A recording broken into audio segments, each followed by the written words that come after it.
A natureza da realidade pessoal, capítulo 18. Tempestades interiores e exteriores, destruição criativa. A duração do dia e o alcance natural de uma consciência ligada à matéria. 22:32. Capítulo 18, e este é o título. Joseph pergunta: tudo isto é o título? Sim. Primeira sentença. Sua realidade existe independente de sua consciência fisicamente orientada, mas, enquanto você é uma criatura, sua percepção precisa ser interpretada por meio de sua estrutura neurológica e o seu vigor corporal. Na verdade, existem vários tipos de memória, de modo que as informações certas poderão estar à sua disposição quando precisar delas. Alguns dados raramente são requeridos conscientemente, mas precisam estar sempre disponíveis para as porções inconscientes do eu. Em termos biológicos, o alcance e a capacidade de sua consciência fisicamente orientada têm relação direta com a duração de seus dias e noites, e, claro, com as estações. Fisicamente falando, há interações químicas quando ocorre o pensamento e as lembranças seguem o fluxo regular dos elementos químicos. Como seu planeta possui uma programação precisa de dia e noite, só poderia, nesses termos, dar nascimento a uma consciência adequada a ele. Em outros termos, a noite e o dia representam os ritmos inatos de sua consciência fisicamente materializada através de fenômenos naturais, pois vocês ainda não estão equipados para perceber dias de maior duração. Seu sistema nervoso encontraria grande dificuldade em um ritmo que esticasse um dia para ser 3 ou 4 vezes mais longo, por exemplo. 22:44. Os ritmos de seu corpo e de sua consciência seguem os padrões de seu planeta. O próprio planeta é composto de átomos e moléculas, cada um com o seu próprio tipo de consciência, e a estrutura do planeta é formada de associação consciente e cooperativa entre eles. Enquanto esta formação ocorria, houve uma troca constante entre as realidades interiores e exteriores em seus termos. O desenvolvimento de sentimentos, sensações, identidade, conceitos e crenças foi acompanhado pelas manifestações exteriores da espécie animal, dos animais e vegetais.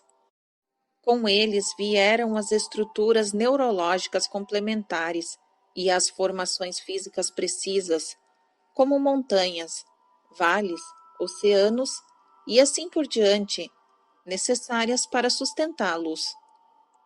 Em termos mais amplos, todos estes eventos ocorrem simultaneamente. Para que seja isso mais fácil de entender, porém, estou utilizando sua noção de tempo. Seus sentimentos são uma parte tão natural do meio ambiente como as árvores. Eles têm um grande efeito sobre o tempo atmosférico. Existem até conexões que podem ser feitas, por exemplo, entre a epilepsia e os terremotos, quando grande energia e instabilidade se unem, afetando as propriedades físicas da Terra. Pode fazer uma pausa. 22:55. Voltando à seção 613, capítulo 1, Sete fez afirmações como esta: seus sentimentos têm realidades eletromagnéticas que se manifestam, afetando a própria atmosfera. mas todo o tempo prestamos pouca atenção às implicações destas ideias. Reiniciamos às 23h06. Crenças são criações do eu consciente, assim como os edifícios em outros níveis. As crenças dirigem, geram, focalizam e controlam sentimentos.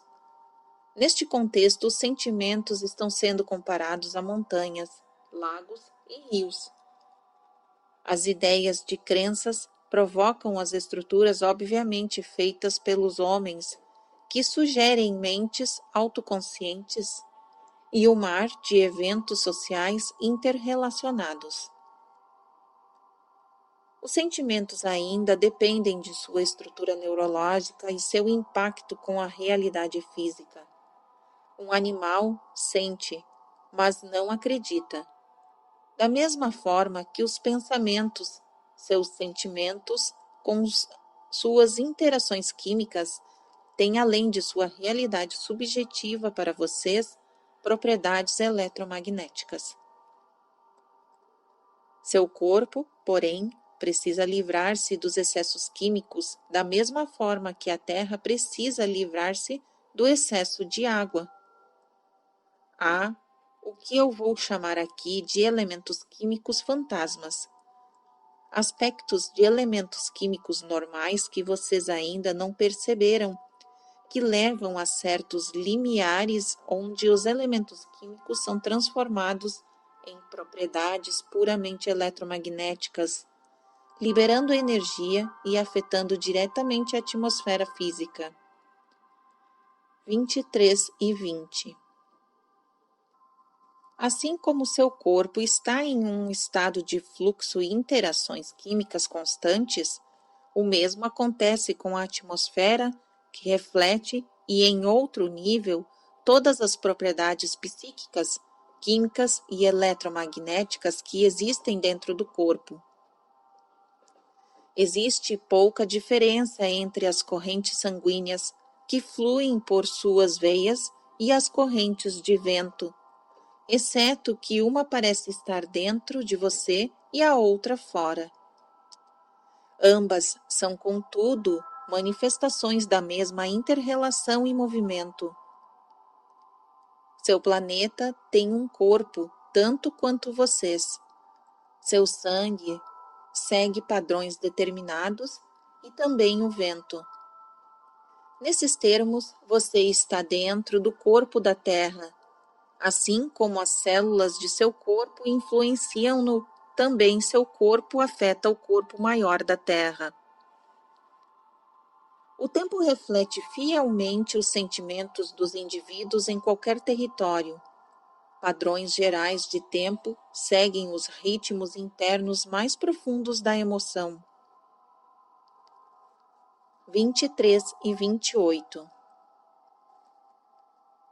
As pessoas que moram em zonas de terremotos são atraídas para estes lugares por causa de sua compreensão interior da relação incrível que existe entre as circunstâncias exteriores e seus próprios padrões mentais e emocionais particulares.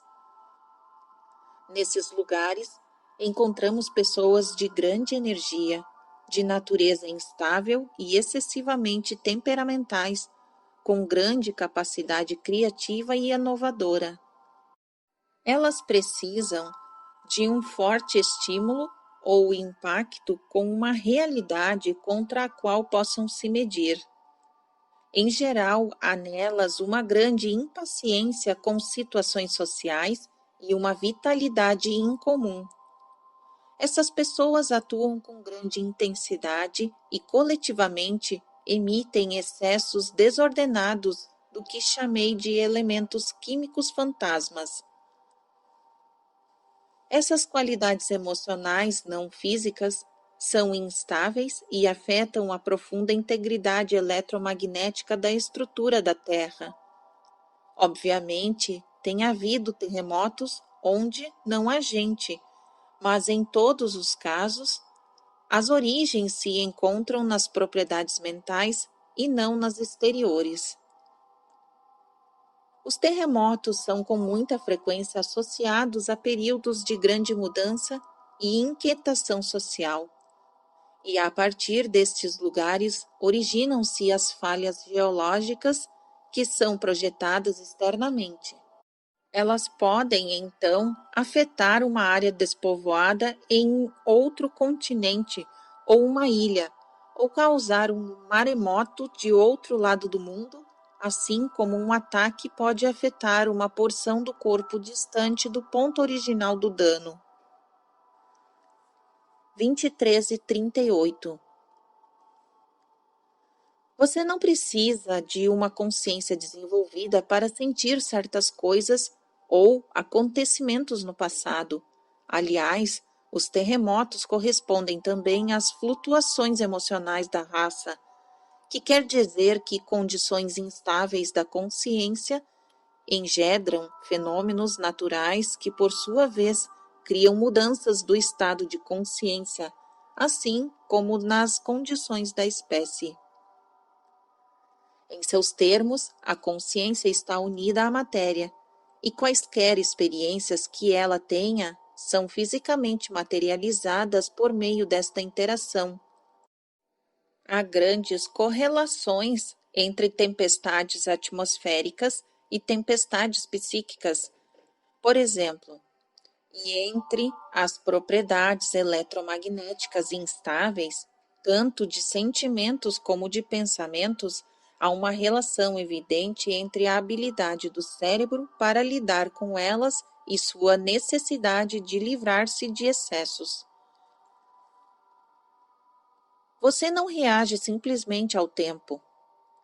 Você ajuda a formá-lo, até quando respira o ar e torna a expirá-lo.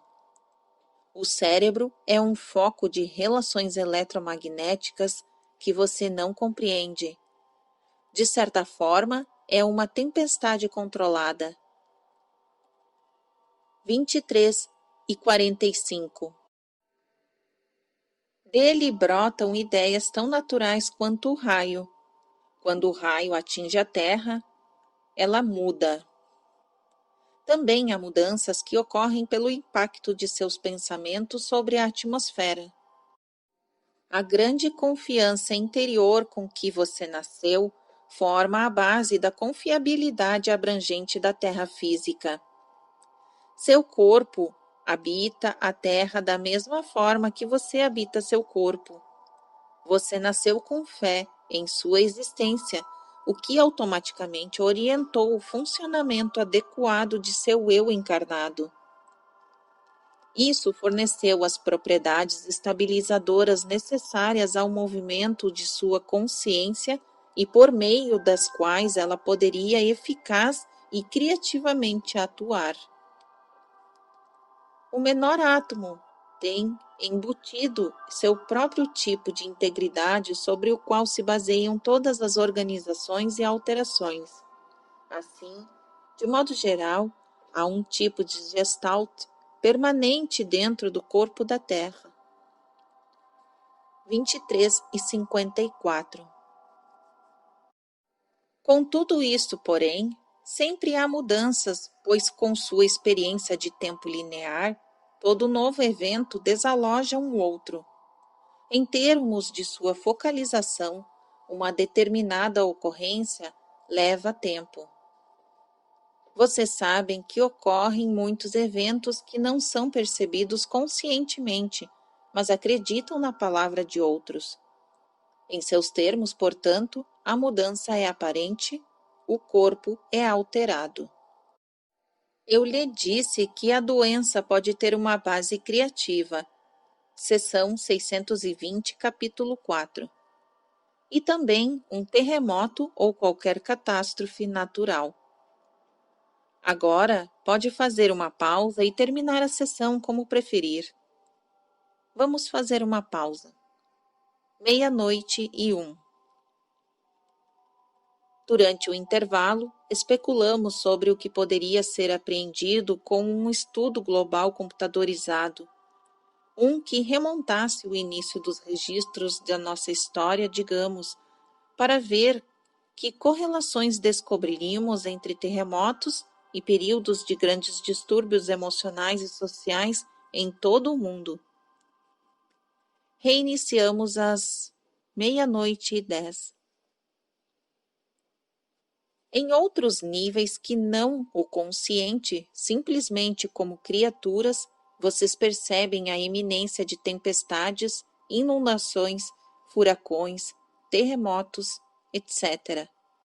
Há muitos sinais percebidos pelo corpo: alterações na pressão atmosférica, orientação magnética em termos de equilíbrio, diferenciações elétricas minúsculas das quais a própria pele tem consciência. Nesse nível, o corpo é, em geral, preparado para os desastres naturais antes que eles ocorram. Estabelece-se defesas. Muitas questões adicionais, porém, têm a ver com uma determinada reação pessoal. Aqui, outras condições psicológicas entram em campo. As pessoas moram em regiões ameaçadas por terremotos, tendo plena consciência deles. Digam elas o que disserem, apreciam e necessitam do estímulo e da excitação constante. A própria natureza imprevisível das circunstâncias leva-as à ação. Há muitas atitudes e características diferentes nesses casos, de modo que é difícil generalizar, mas há sempre razões para qualquer indivíduo estar envolvido em uma catástrofe natural. Em muitos casos, há uma percepção quase consciente das circunstâncias que ocorrem antecipadamente. Em outros, a previsão do corpo reflete-se em sonhos, alterando o dia a dia de tal forma que ocorre uma fuga antecipada. Algumas pessoas mudam seus planos e deixam a cidade um dia antes de uma calamidade. Outras permanecem. Nada disso é acidental. Material inconsciente é admitido na consciência de acordo com as crenças que a pessoa tem sobre si mesma, sua realidade e seu lugar nela. Ninguém morre em uma catástrofe se não tiver escolhido fazê-lo. Sempre há algum reconhecimento consciente, embora o indivíduo possa enganar a si mesmo e fingir que nada está acontecendo. Até mesmo os animais percebem sua morte com antecipação, e nesse nível o homem não é diferente. 00:23. Os que desejarem usar seu conhecimento prévio inconsciente sobre um evento deste tipo, tirarão vantagem dele, irão salvar-se e escolherão não se envolver. Se não acreditarem neste aviso e negarem a si mesmos o conhecimento consciente, mas ainda acreditarem em sua segurança de modo geral, irão agir inconscientemente sem conhecimento de seus motivos. Outras pessoas fazem parte da calamidade por suas próprias razões. Psiquicamente, mentalmente e fisicamente, farão parte do evento da mesma forma que, digamos, a água que cobre a cidade em uma enchente. Utilizarão a catástrofe física como usam um sintoma que os desafia, ajuda em seu crescimento ou entendimento, mas escolherão sua calamidade da mesma forma que escolhem seus sintomas. Terão, portanto, consciência da estrutura. Ela não será atirada sobre eles.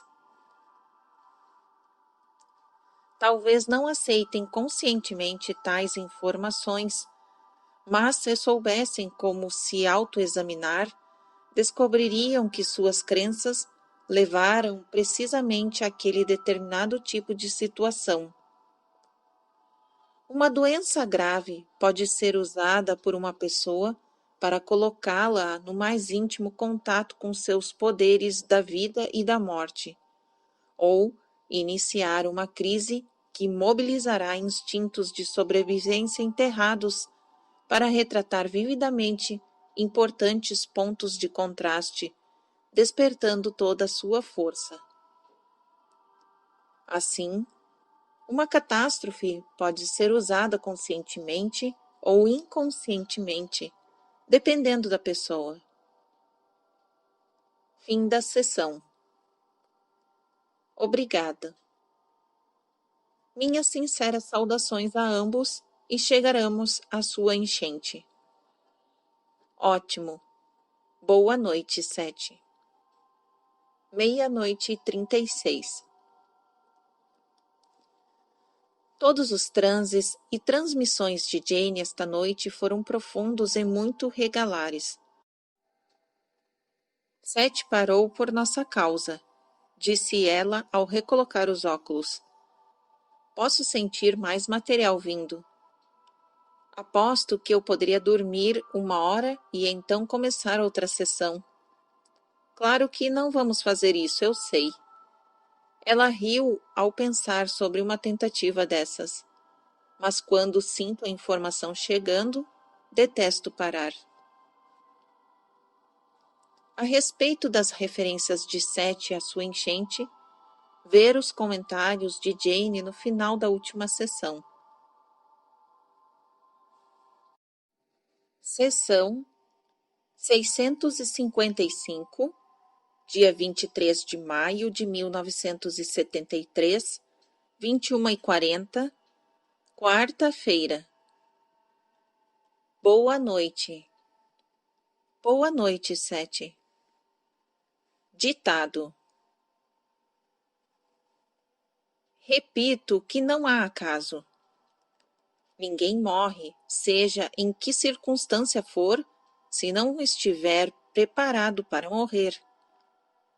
Isto se aplica à morte em catástrofes naturais e também em qualquer outra situação. Sua própria escolha ditará a forma que você vai morrer, assim como a hora. Estamos lidando agora com suas crenças como vocês a conhecem nesta vida, deixando para um outro capítulo quaisquer escoamentos de crenças de outras existências. Aceitem, porém, as crenças que aceitarem, sejam quais forem os motivos, seu ponto de poder está no presente. É mais importante compreender isto do que preocupar-se exageradamente com razões passadas, labirínticas, pois poderá ficar tão perdido em uma abordagem negativa que irá se esquecer da possibilidade de mudar estas crenças no presente. Por várias razões, você tem crenças que pode alterar a qualquer momento. Muitas pessoas morrem jovens, por exemplo, porque acreditam firmemente que a velhice representa a degradação do espírito e é um insulto para o corpo. Elas não querem viver nestas condições que acreditam existir. Algumas, muito francamente, preferem morrer em circunstâncias que outros achariam terríveis, levadas pela fúria das ondas de um oceano, esmagadas em um terremoto, ou carregada pelos ventos de um furacão. Uma morte lenta no hospital ou uma doença grave seriam inimagináveis para estas pessoas. Isso tem um pouco a ver com o temperamento e com as diferenças e preferências individuais muito normais. Um número muito maior de seres humanos do que em geral se acredita tem consciência de sua morte iminente. Eles sabem, embora finjam não saber. As pessoas que morrem em catástrofes, porém, escolheram a experiência, o drama, até o terror, quando isto ocorre. Preferem deixar a vida física em um arrombo de percepção, batalhando pela vida em um ponto de desafio, lutando e não se submetendo. 21h54. Os desastres naturais trazem o grande despertar de energia dos poderes desencadeados da natureza, escapando à disciplina do homem e, por suas características, também lembram ao homem sua própria psique. Pois à sua maneira estes eventos profundos sempre fazem brotar a criatividade que surge das entranhas da terra, remodelando a terra e as vidas dos homens.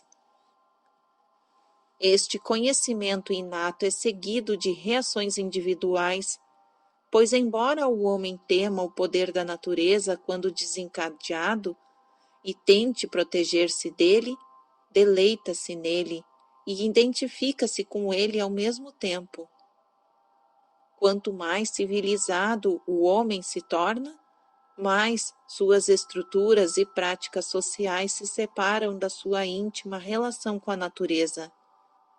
E mais catástrofes haverá, pois em seu íntimo ele percebe a grande necessidade que tem de identificar-se com a natureza.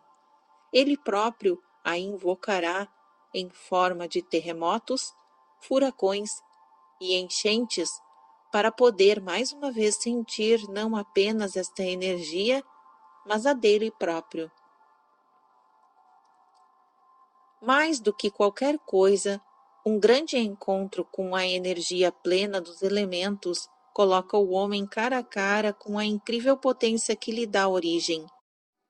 Para muita gente, uma calamidade natural propicia sua primeira experiência com as realidades da ligação que o ser humano tem com o planeta.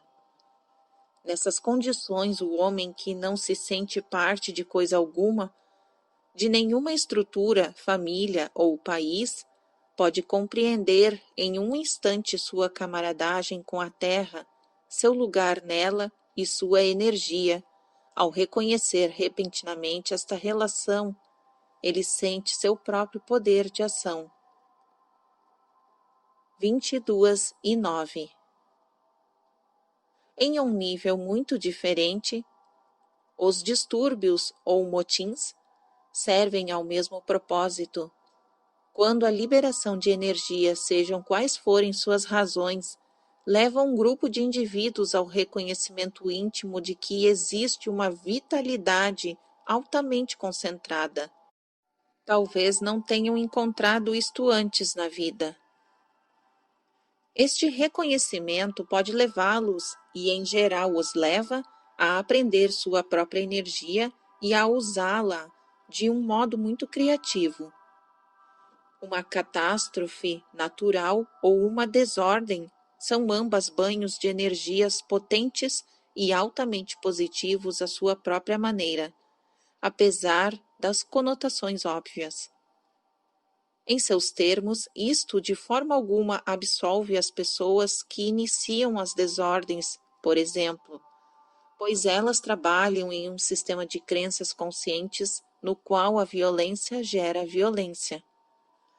Contudo, mesmo neste caso, vemos diferenças individuais.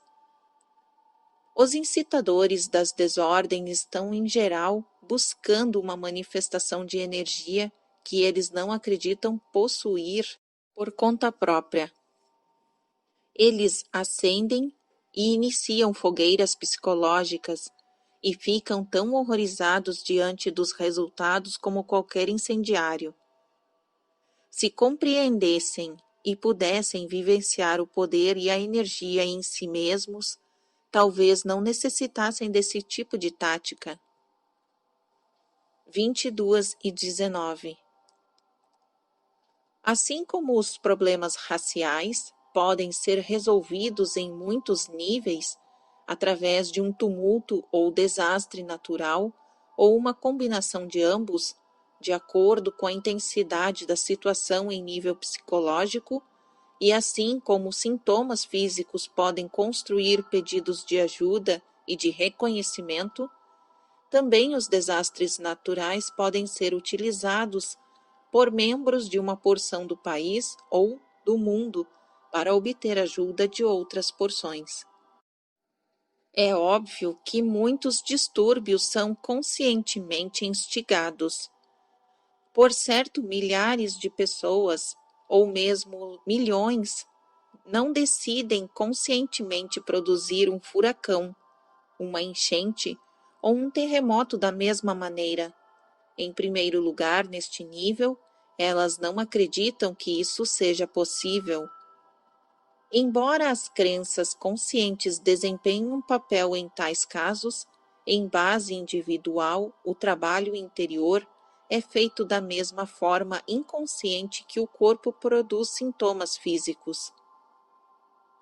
Os sintomas, em geral, parecem ser impostos ao corpo, assim como uma catástrofe natural parece castigar o corpo da terra. Doenças súbitas são consideradas assustadoras e imprevisíveis, sendo a pessoa vista como uma vítima, talvez de um vírus. Furacões ou terremotos súbitos são vistos como resultados de correntes de ar e temperaturas extremas, ou de falhas geológicas no lugar de um vírus. Em ambos os casos, porém, as causas básicas são as mesmas. 22 e 27. Há tantas razões, portanto, para doenças da terra, quantas há para doenças do corpo. Até certo ponto, o mesmo pode ser dito das guerras, se considerarem a guerra como uma pequena infecção. No caso de uma guerra mundial, seria uma infecção generalizada. A guerra acabará ensinando-lhes a revivenciar a vida. As catástrofes naturais irão lembrar-lhes que não podem ignorar seu planeta nem seu próprio estado de ser humano. Ao mesmo tempo, estas experiências irão pô-los em contato com as energias mais profundas de seu ser, mesmo quando estiverem sendo usadas destrutivamente. Pode fazer um intervalo. 22 e 31. Jane saiu imediatamente de um excelente transe. O ritmo de sua transmissão fora rápido. O prédio estava excepcionalmente calmo esta noite. Ouvíamos uma chuva fina. Reiniciamos um pouco mais devagar às 22h56. Os desastres naturais provêm mais das emoções do que das crenças, embora as crenças desempenhem um papel importante, já que são elas que geram as emoções. O tom geral emocional ou nível de sentimento das massas, através das ligações do corpo com o meio ambiente, que preparam as condições físicas externas que liberam esta energia natural.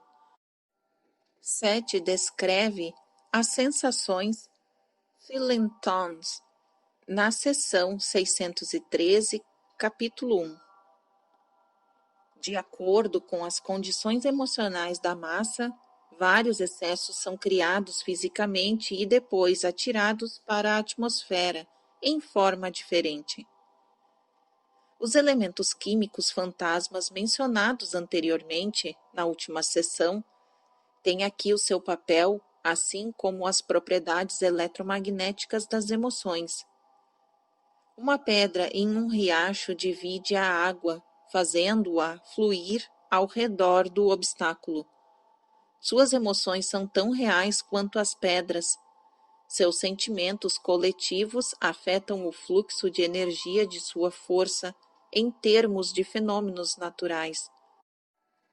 Pode ser vista muito claramente em uma tempestade, que é a materialização local, exteriorizada do estado emocional interior das pessoas que vivenciam a tempestade. Assim como as suas crenças conscientes determinam as condições do seu corpo e como o seu corpo é mantido em um nível inconsciente, embora de acordo com suas crenças, também as catástrofes naturais resultam de crenças que dão origem a estados emocionais que são depois automaticamente transformados em condições atmosféricas exteriores. 23 e 9. Então, de acordo com suas crenças, você lida com o dilema físico como ele é apresentado nesses termos. Reage individualmente, tendo seus próprios propósitos em mente. Suas crenças únicas e altamente particulares ajudam a provocar as condições emocionais gerais. O reservatório de energia emocional para o qual fluem suas emoções é composto de cargas distintas, mas falando de um modo geral, a contribuição individual de todos os que estão participando forma um padrão coerente que dá o ímpeto e direção à tempestade, produzindo a carga e o poder que lhes servem de base. Como mencionado antes neste livro, Robert e Joseph estiveram ambos envolvidos em uma enchente em junho de 1972, e assim usarei este exemplo e esta área específica, embora a enchente em si tenha tido um alcance muito maior. Localmente havia umas crenças gerais no ar. A região de Elmira passava por uma depressão econômica e era considerada como pertencente a uma região de Nova York que remava contra a correnteza, mas suas condições ainda não eram suficientemente ruins para que se considerasse uma ajuda para a região. As indústrias estavam indo embora, muita gente estava desempregada. As velhas rotinas de sustento haviam sido eliminadas. Não havia uma liderança local inspiradora e muita gente se sentia pouco à vontade, deprimida e colocada contra a parede. Projetos de renovação urbana derrubavam as casas dos pobres e destruíam as áreas antigas bem estabelecidas. Em geral, isto significava divisões sociais, pois os pobres eram uma mistura de negros e brancos da classe baixa. Os que se encontravam em uma situação melhor se reuniam em conselhos municipais e os pobres que eram deslocados não tinham como arcar com as novas estruturas. Por várias manipulações, todas secretas, eles eram mantidos afastados dos bairros melhores. Os ricos e bem de vida sentiam-se ameaçados, pois haviam mudado o status com sua insistência sobre a modernidade e o progresso, liberando assim a energia dos necessitados. Houve uma mudança de classe média para os subúrbios, o que modificou o equilíbrio dos impostos e os negociantes da cidade começaram a sofrer. A localidade não tinha grande senso de unidade como região, nem orgulho local de sua identidade cultural ou natural. 23 e 29. Houve alguma tensão racial, ameaças de rebeliões que não ocorreram. Um prefeito muito capaz que ocupava o cargo há algum tempo foi derrotado. A política interferiu por muitas razões que não vêm ao caso agora. As pessoas politicamente orientadas sentiram que não tinham influência, de modo que não se podiam esperar uma comunicação eficaz com o governo federal. Nesse aspecto, cresceu ali um senso de impotência. Culturalmente, a região não possuía identidade própria, embora tenha sempre lutado por algum tipo de expressão característica. Fundos do governo estavam indo para setores mais prejudicados economicamente. As pessoas tinham sonhos e esperanças individuais que coletivamente representavam uma visão de melhoria para a região em muitos níveis. Ao mesmo tempo, o desânimo crescia. Os jovens e velhos, os convencionais e os não convencionais, tinham pequenos conflitos, como quando alguns dos benefícios da cidade fizeram campanha contra os jovens de cabelo comprido no parque municipal. Incidentes muito triviais, mas indicativos de cisões de valores e desentendimentos entre as gerações. Pode fazer um intervalo, 23h40 a 23h47. De uma forma ou de outra, esses mesmos problemas existiam em todas as áreas da costa leste que estavam diretamente envolvidas naquela enchente específica. Localmente, a região passava por uma depressão, mas não era ainda o tipo de crise que atraísse uma grande ajuda federal. As condições sociais e econômicas eram muito instáveis, acompanhadas de uma sensação de desesperança. Em vez de uma enchente, poderiam ter surgido tumultos sociais desastrosos por causa dos sentimentos philintons particulares, únicos e característicos, porém, as tensões emocionais foram liberadas na atmosfera e automaticamente transformadas. Muitas respostas foram fornecidas pela catástrofe natural. O rio Chemung, por exemplo, atravessava o coração da área comercial de Elmira. Ora, tudo isso envolveu outras áreas afetadas pela enchente, assim como certos povos primitivos executavam as danças da chuva, provocando-a conscientemente e deliberando, dirigindo forças inconscientes. Também as pessoas destes diferentes lugares fizeram a mesma coisa um tanto automaticamente, sem perceber o processo envolvido. Elas semearam as nuvens, portanto, através de intenção inconsciente e liberação espontânea de estados emocionais que estavam atuando biologicamente, de modo que o excesso de reações hormonais e químicas afetou diretamente a atmosfera. Pouco antes, as organizações religiosas locais haviam planejado um redespertar em massa.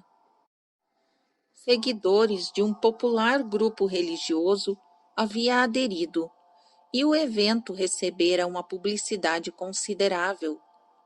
Torno a repetir que isto não era acidental, mas sim uma tentativa por parte das denominações fundamentalistas de resolver os problemas em outro nível, por meio de um influxo de identificação, conversão e entusiasmo religioso.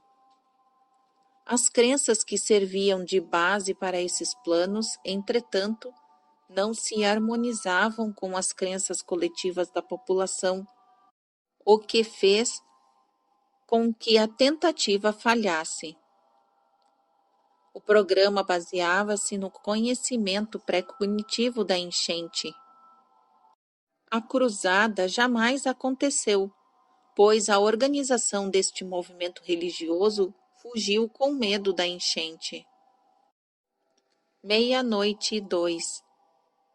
Muita gente da comunidade religiosa afirmou que a enchente era vontade de Deus naquele nível, ou que as pessoas estavam sendo punidas por suas transgressões. À sua própria maneira, a enchente foi um evento religioso, pois uniu diversos grupos, que nem sempre tiveram intenções muito humanitárias, com a comunidade. De uma forma estranha, também serviu para isolar certos grupos de pessoas e para salientar seus problemas de um jeito que nenhum motim poderia ter feito. Também tornou alguns mais humildes, negando-lhe o conforto da posição social e de seus bens, pelo menos momentaneamente, e colocou-os frente a frente com outras pessoas de experiências diferentes com quem, de outra forma, não teriam qualquer relação. Crises como essa propiciam visões concentradas da realidade, pois o que estava oculto de repente se revela.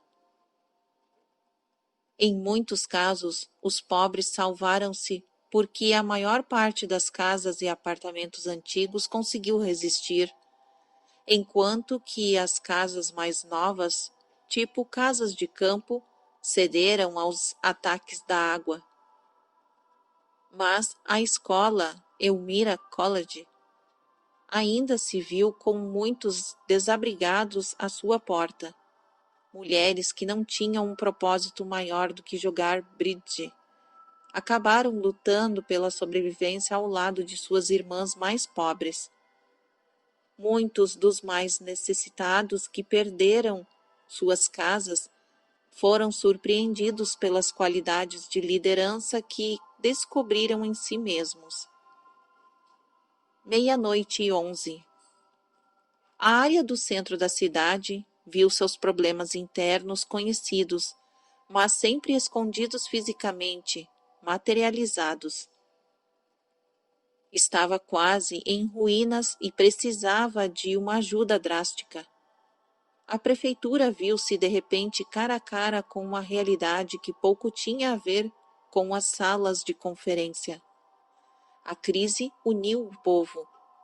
O sentimento de desesperança veio à tona para ser visto por todos, e assim era preciso agir. Pessoas idosas, cheias de crenças negativas sobre a idade, descobriram sobre o estímulo da sobrevivência ter grande vitalidade e ainda outros propósitos. Outras cegas e perdidas em meio a uma crença na suprema importância das coisas, encontravam-se sem mais nada. Perceberam a não importância relativa de seus bens materiais e sentiram dentro de si a excitação de uma liberdade que não haviam experimentado desde a juventude. Quer fazer um intervalo? 00:17. Não, o ritmo estava bom. A doença oculta da área estava clara para quem quisesse ver. Veio gente de toda parte para ajudar. Pelo menos uma vez, o companheirismo ignorou a estrutura social. Padrões de existência que ninguém parecia notar haviam sido quebrados muito eficazmente no espaço de um dia. De uma forma ou de outra, cada pessoa envolvida viu-se em uma relação pessoal clara com a natureza da sua vida até aquele momento, sentindo sua ligação com a comunidade. Mais do que isso, porém, cada ser humano sentiu a energia permanente da natureza e lembrou-se, mesmo no caráter aparentemente imprevisível da enchente, da grande estabilidade permanente sobre a qual se baseia a vida humana. O poder da água fez com que cada pessoa reconhecesse intimamente sua dependência da natureza, levando-a a questionar valores considerados normais por um tempo demasiadamente longo. Uma crise assim automaticamente força cada um a examinar valores, a fazer escolhas instantâneas que trazem à tona percepções para as quais estivera cego antes. A enchente, portanto, materializou fisicamente os problemas interiores da região e, ao mesmo tempo, liberou energias que haviam caído na armadilha da desesperança. A área tornou-se um foco de atenção psíquico e físico, atraindo outra energia para si. As pessoas envolvidas tinham suas próprias razões para participar e, por meio da estrutura criada coletivamente, resolveram propósitos e dilemas particulares. Muitas crenças anteriores foram automaticamente destruídas na realidade do momento. Em inúmeros indivíduos liberaram-se poderes de iniciação e ação há muito enterrados. Fundos federais foram imediatamente dirigidos para a região. Os holofotes estavam voltados para aquela área.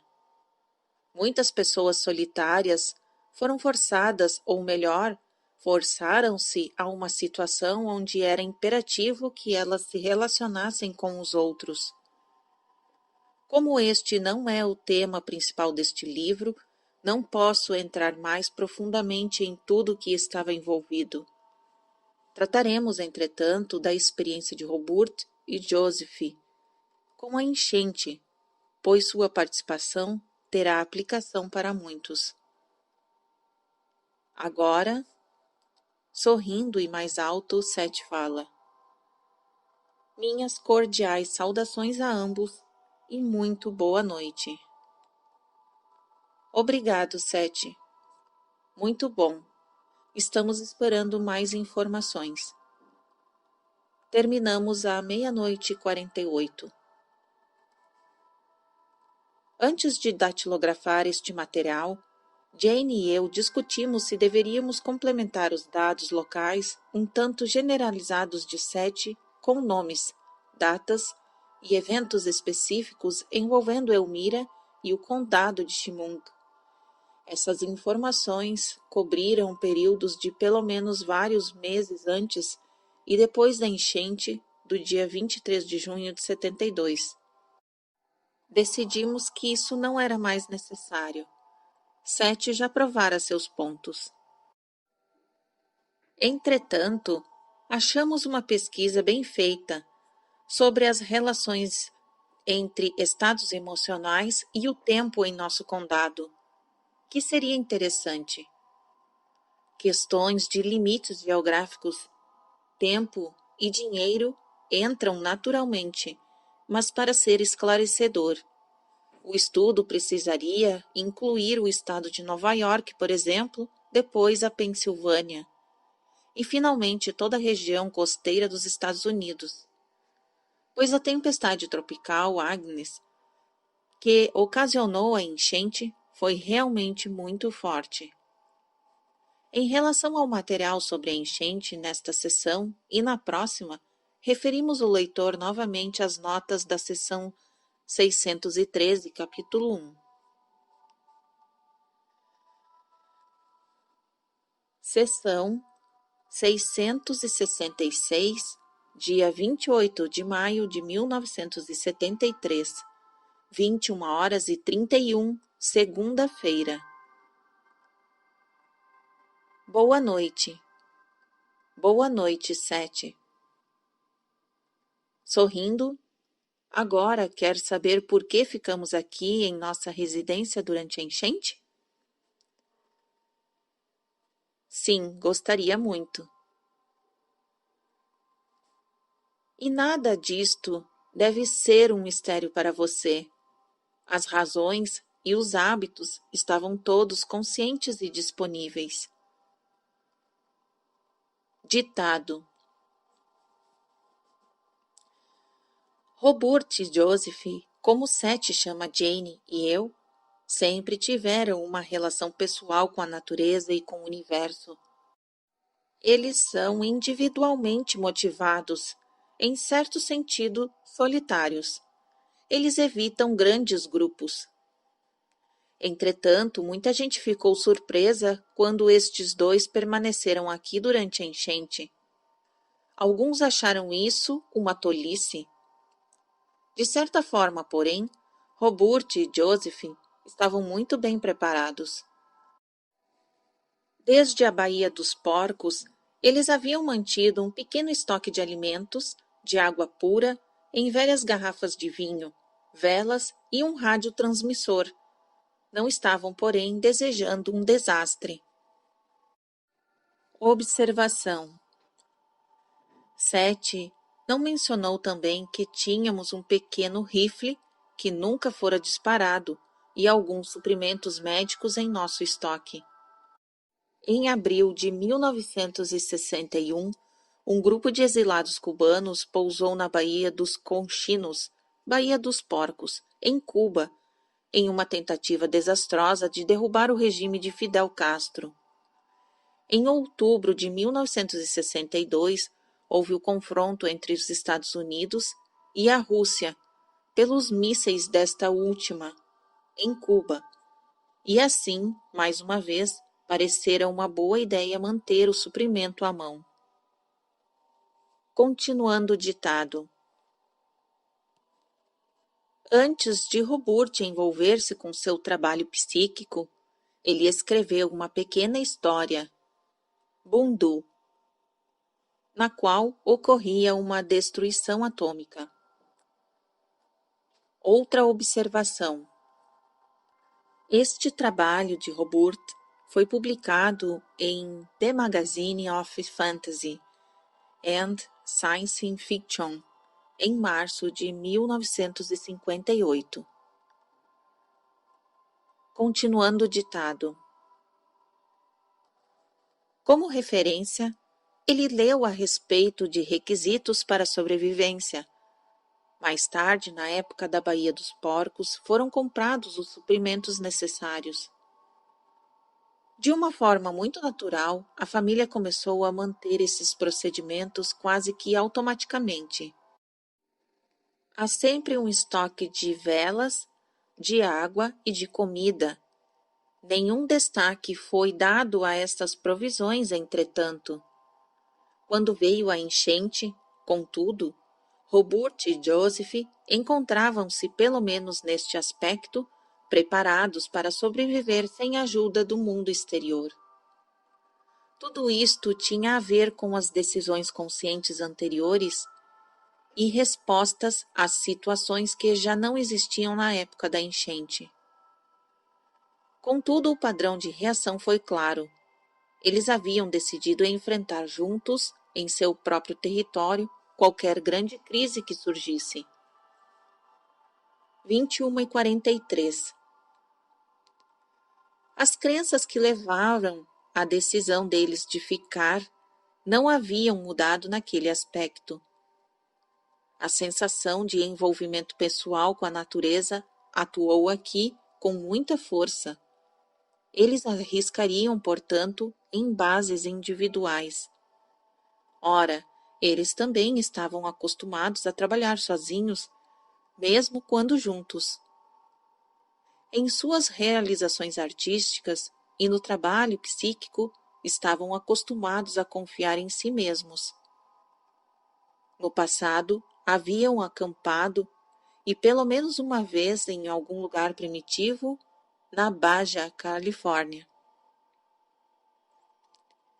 Isto, repito, fortaleceu seu relacionamento íntimo com a natureza e encorajou a tendência de seguir seu fluxo, de sobreviver em seu contexto em vez de combatê-lo. Com este conjunto de crenças, atitudes e antecedentes, sua decisão de ficar era muito previsível. Eles sabiam que havia um terceiro andar na casa em que moravam. Portanto, planejaram levar nossos manuscritos, os escritos de Robert e os quadros de Joseph para cima em caso de necessidade. Havia outros elementos envolvidos. Eles moravam e ainda moram no segundo andar. A crise fez com que tivessem uma consciência crítica de muitas de suas atitudes. A situação tornou-se tão grave que em certo momento temeram por sua sobrevivência. 21:51. Naqueles poucos momentos, eles viram sua vida claramente em um forte foco simbólico, pois estavam isolados com quase 3 metros de água e subindo rapidamente, e carregando o odor de gases que poderiam ser inflamáveis. Não haviam comunicado às autoridades sua decisão de permanecer e até fecharam as cortinas para que ninguém percebesse sua presença. Em um momento de medo, seria impossível conseguir ajuda externa. O pouso de helicópteros era impossível. Viram-se sozinhos com o material de Sete, seus quadros e outros manuscritos de Robert. Usaram uma versão leve de auto-hipnose para produzir calma e reduzir qualquer pânico. Mas foi Joseph quem sugeriu que Robert se sintonizasse para descobrir o que podia ser aprendido pessoalmente sobre a situação. Ora, por causa de seu conhecimento e do temperamento deles, já haviam começado a jogar as cartas, para distrair sua atenção consciente,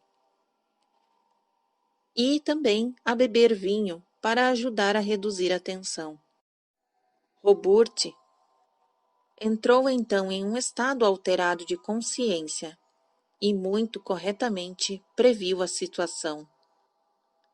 A ponte, que ficava apenas a meio quarteirão de distância, poderia ruir, mas eles estariam a salvo desde que não entrassem em pânico e nem tentassem sair. A crise terminaria às 5 horas, embora a mídia não o fosse perceber. Assim que receberam a informação, ambos se descontraíram e o pânico, pelo menos, que o havia ameaçado passou. 22 horas. Eles ainda estavam observando o fenômeno físico, a subida da água, mas tinham o conhecimento interior de sua segurança. Roburt precisava da experiência a fim de ter mais fé em suas habilidades. Ambos precisavam da certeza de que tais habilidades eram naturais e podem ser usadas em relações particulares com a natureza. Roburt também descobriu que havia se colocado em uma posição na qual subestimara a importância da manipulação física. Tanto Roburt quanto Joseph são pessoas muito mentais, entretanto, e assim procuraram este encontro particular com o fenômeno material e resolveram o problema de acordo com suas crenças. Ora, as pessoas têm grande fé em grupos que trabalham especialmente com outras. Abandonaram imediatamente suas casas pelo conforto que encontravam na companhia dos vizinhos.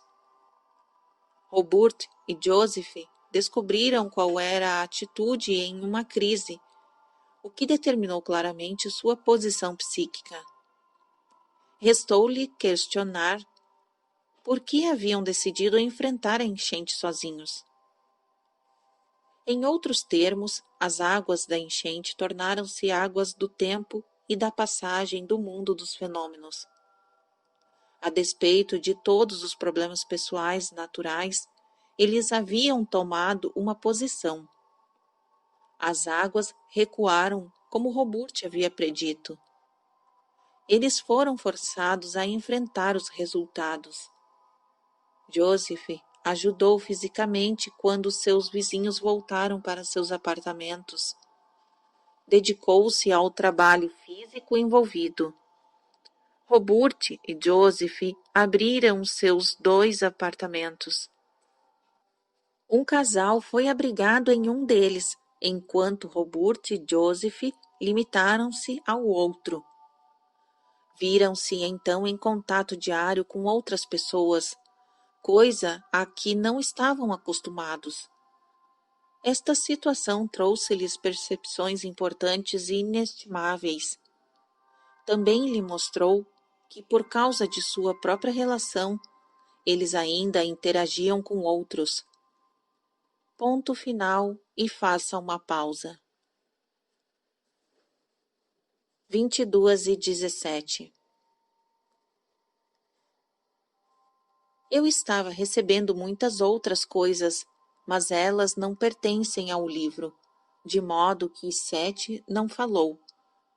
Jane me disse a respeito de outras pessoas que conhecemos durante a enchente. Como ela fora muito regular em sua transmissão, comecei a especular a respeito de algumas questões. Seria possível ela vivenciar 2 canais de Seth ao mesmo tempo? Caso fosse possível, qual a mecânica envolvida?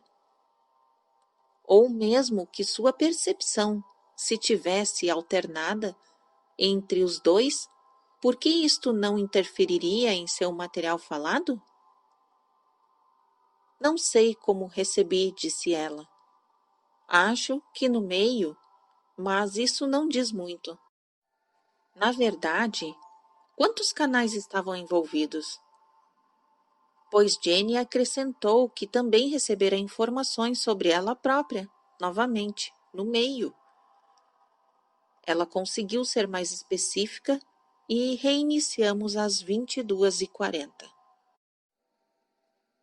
Durante um curto período de tempo, depois que a água recuou, ouvimos recomendações estimulantes pelo rádio. Estabeleceram-se postos de saúde e a população foi informada de que as vacinas contra o tétano eram indispensáveis. Novamente, Robert sintonizou-se, alterou seu estado de consciência e foi-lhe dito que não tomasse a vacina. Joseph também não devia tomá-la.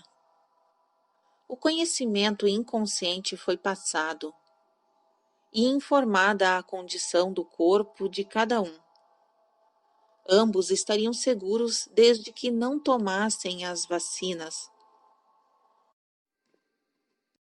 Neste caso, Robert e Joseph agiram diretamente contra as instruções dadas pelo rádio e mantiveram sua determinação, a despeito do fato de que outras pessoas da vizinhança correram para os postos de saúde, arriscando a vida, pois apenas 1 hora mais tarde, os anúncios do rádio mudaram completamente, dizendo que as pessoas não precisavam da injeção e que, na verdade, as inoculações poderiam causar graves reações. Novamente, Robert e Joseph adquiriram uma confiança que seria necessária em outras áreas. De maneiras numerosas e pessoais, demais para serem enumeradas, as condições de sua vida tornaram-se claras para eles. Eles não gostavam de viver em um ambiente frio e úmido durante semanas. Eles não estavam felizes com as inconveniências envolvidas, mas por suas próprias razões decidiram fazer parte da enchente.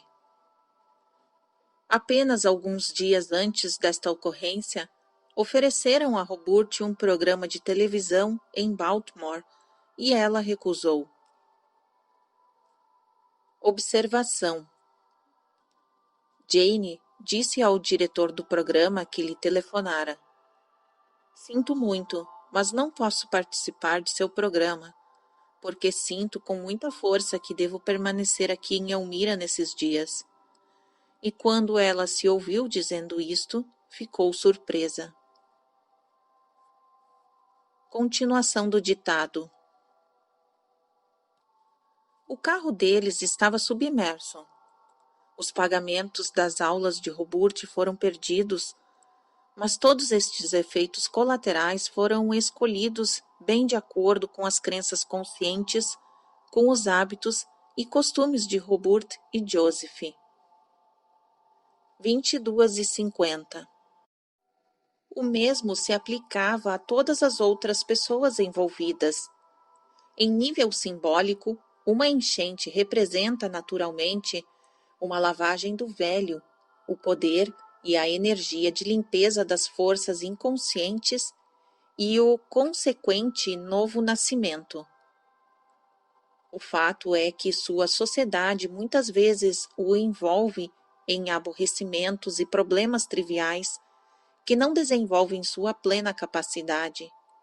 As catástrofes, em geral, servem como encontros com a natureza, quando vocês podem experienciar o grande poder e o âmbito de sua própria identidade em situações nas quais são levados ao seu limite.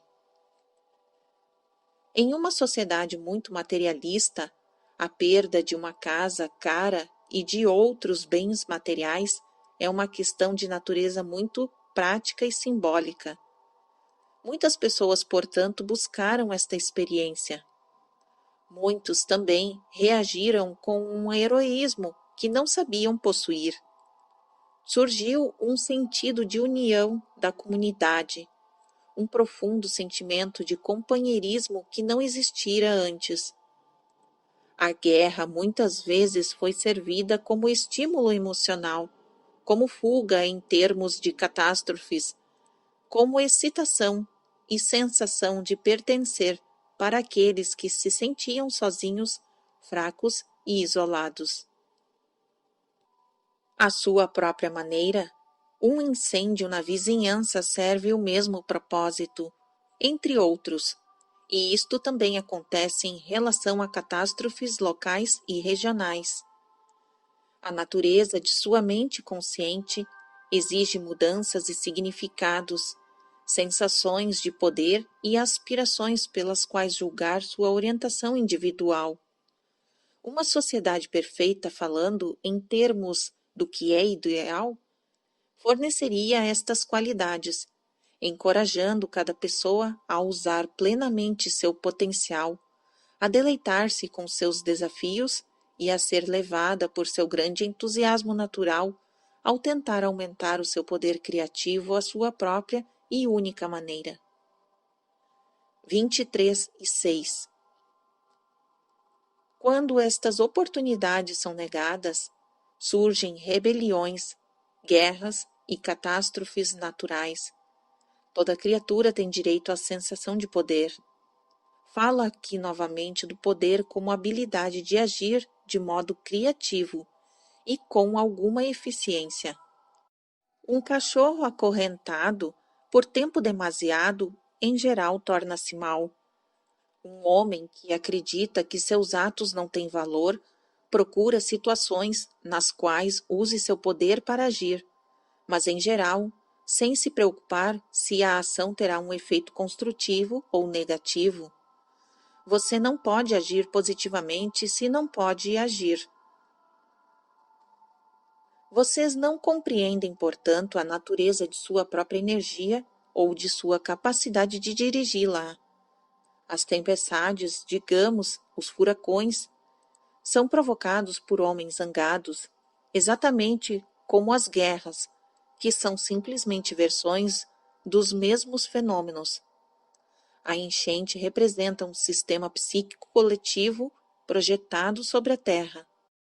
Em uma forma muito natural, todas as pessoas envolvidas não apenas escolheram a situação, mas ajudaram no processo de cura que ainda continua mais de 11 meses depois.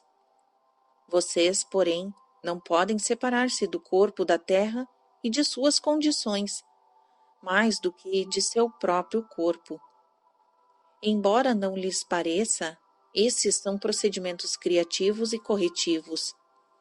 Vocês sentem intuitivamente uma grande ligação entre seus humores subjetivos e individuais e o tempo, mas acham que isso significa que vocês estão reagindo a eventos físicos externos, que existem independentes de vocês mesmos. Não é o caso. Quando mudam de uma área do país para outra, é porque vocês mudaram. E assim são atraídos para outros com o mesmo tipo de crenças e necessidades. Atraídos, portanto, por situações naturais inteiramente diferentes. Vocês vão ajudar a perpetuar o clima característico para o qual se mudaram. Ponto final e façam uma pausa. Fim do capítulo 18.